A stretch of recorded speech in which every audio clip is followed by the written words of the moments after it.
Hello বন্ধুরা, সবাই কেমন আছো? আমি খুব ভালো আছি।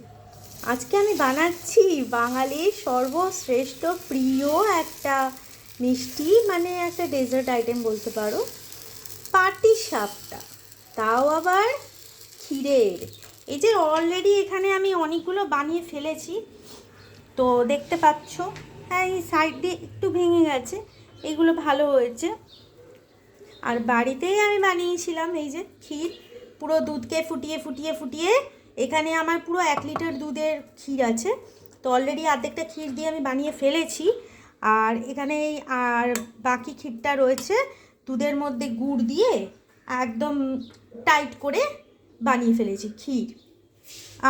আমরা ক্ষীরটাই বেশি পছন্দ করি নারকোলের থেকে। আর আমার মনে হয় ক্ষীর দিয়ে পাটিসাপটাটা করলে খেতেও দুর্দান্ত হয়, আর অ্যাসিডিটি মানে টেন্ডেন্সিটাও থাকে না। যেহেতু নারকেলে অনেকেরই অ্যাসিডিটি হয়, আমারও একটু হয়, তো সেই জন্য নারকেলটা আমি এখানে ইউজ করিনি।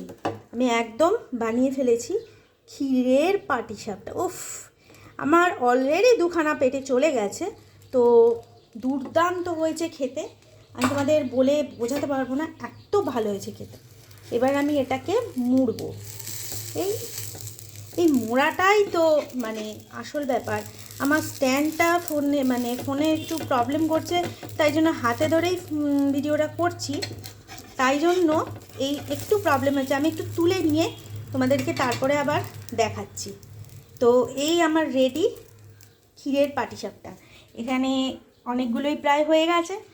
চলো তোমরাও ফটাফট বানিয়ে ফেলো।